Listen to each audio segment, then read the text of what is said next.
dealt in a lot of financial questions. Most of the questions that have been raised here tonight aren't legal at all. Really, they are financial questions.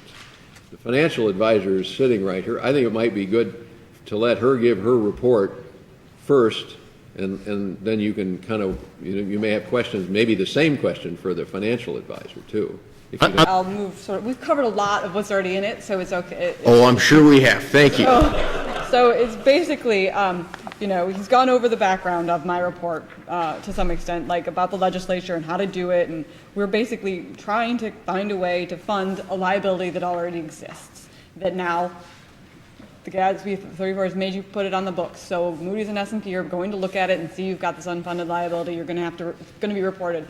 So this is a way to sort of show them that you're being proactive. My sort of job is to help you look good in front of the rating agencies to get the best rating. So this is something that they look at, and they love that proactivity.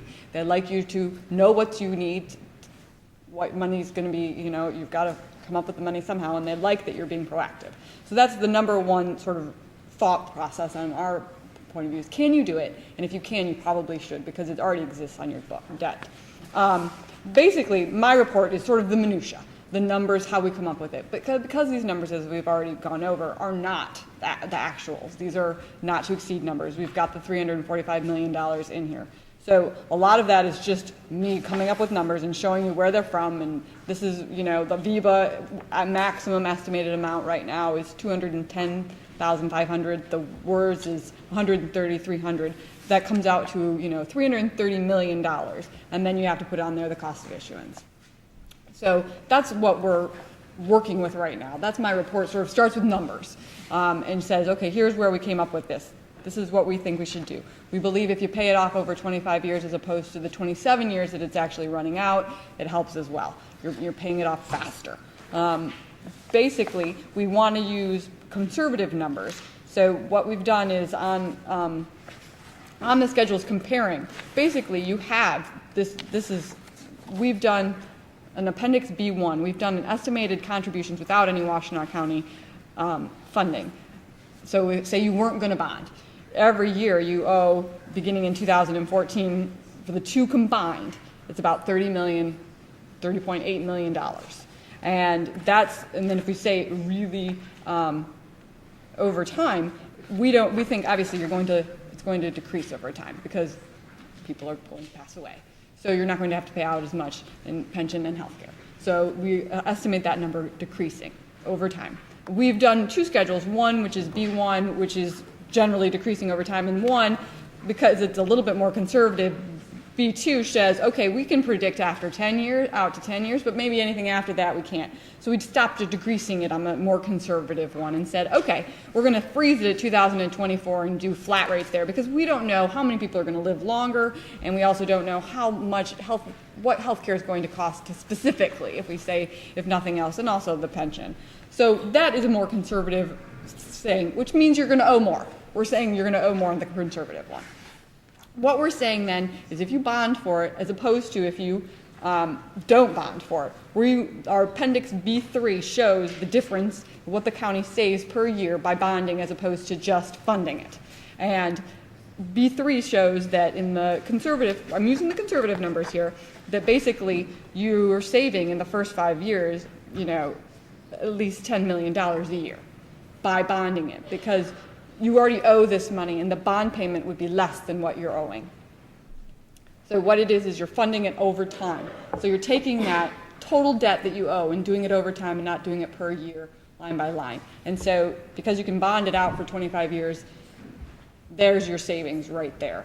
Is you're taking it and you're spreading it, what you already owe today, and spreading it over 25 years. That's sort of the gist of why we think you should do it. Where it comes down to, it's a numbers game. It's you're saving money by doing this. You already owe it. You're being proactive. Yes, it is increasing debt, but it's debt that you already, it's debt in a different way. It's a liability. We're saying it's a debt.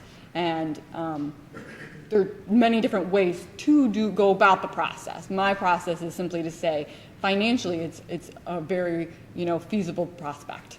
and that, yes, you're increasing your debt, but it already exists anyway. And you're being proactive, listing it as this bond issue. We've had, obviously, one very positive experience with Oakland County, and that they have done, a great job keeping this, going forward with this at a much higher interest rate, I might add. Their rate was over 6% for the cops, because they were certificates of participation and they were a different beast. Bonds sell better. Washtenaw County has a good rating. So that's sort of where we're coming from. And the perspective is that this is something that feasibly you can do, that as long as you jump through all the proper hoops, and we can say that yes, you have, and he will say that yes, you have, you've closed your plan, you can trust your actuary. I mean, you have to trust them anyway.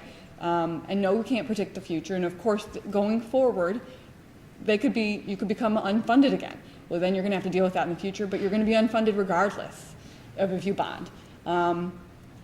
If you want to do unlimited, part of it, that's totally your call. We're only here to tell you, yes, you can do this financially. It's feasible and probably very sound. And you'll be looked at, in a favorable light. And there are also many, many stopgaps between approving it and what actually happens.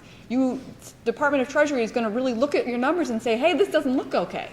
They're going to stop the process and make you go back and look at things and bring up red flags along the way as well. So it won't be just us looking at it, you looking at it, him looking at it, and any other third party. There's also going to be the Department of Treasury as the last line of defense, sort of, that will protect the taxpayers at the end of the day. They will. They'll say, no, this isn't okay, we don't, and they're going to take their time.